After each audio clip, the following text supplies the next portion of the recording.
আজকে এই মজাদার একটা পুডিং বানিয়েছি। গরমের মধ্যে এই রকম ঠান্ডা ঠান্ডা পুডিং হলে মন্দ হয় না। পুডিংটা 2 লেয়ারের খুবই সাধারণ উপকরণে তৈরি করা হয়েছে। আপনিও চাইলে বাসায় এটি বানাতে পারেন, খেতেও খুব মজার হয়েছে। ঠান্ডা ঠান্ডা এই ডেজার্ট।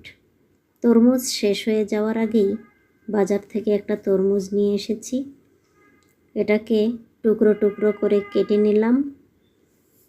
টুকরোগুলো ব্লেন্ডার জারে দিয়ে ব্লেন্ড করে নেব। তারপর একটা পাত্রে ছেঁকে নিয়েছি। এর মধ্যে প্রধান উপকরণ এই যে আগার আগার পাউডার দিয়ে দিয়েছি।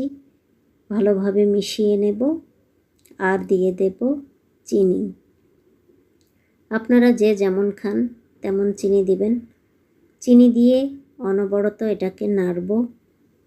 নাড়তে নাড়তে এই যে তৈরি হয়ে যাবে একটা। এবার একটা পাত্রে ঢেলে দিলাম। এটা ফ্রিজে সেট হতে রেখে আসছি। এখন আরেকটি পাত্রে তরল দুধ নিয়েছি, তার মধ্যে বেশি করে দিয়েছি গুঁড়ো দুধ, আগার আগার পাউডার, ভালোভাবে মিশিয়ে নেব।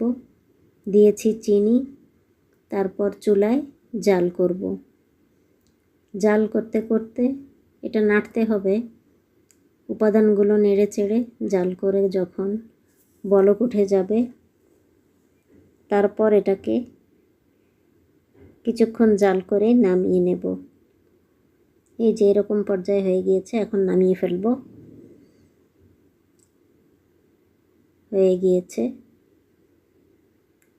এইবার নামিয়ে নেব। ফ্রিজ থেকে নিয়ে আসলাম জমে যাওয়া আগের সেই তরমুজের। এবার দিয়ে দিলাম দুধ দিয়ে বানানো বাকিটা। এবার ফ্রিজে আবার রেখে দিব 1 ঘন্টার জন্য। 1 ঘন্টা পর ফ্রিজ থেকে নিয়ে এসেছি। একটা ছুরির সাহায্যে চারিদিক কেটে নিব। তারপর প্লেটে রেখে এভাবে বাড়ি দিলেই পড়ে যাবে। বাস, এই যে ওয়াও, খুব সুন্দর তৈরি হয়ে গিয়েছে তরমুজের একটা ঠান্ডা ডেজার্ট।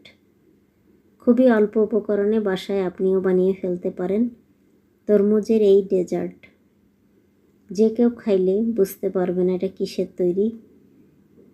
2টি লেয়ারে খুব সুন্দর হয়েছে দেখতে তরমুজের এই ডেজার্ট। তারপরে যে বাটিতে তুলে নিলাম 1 পিস, খেয়ে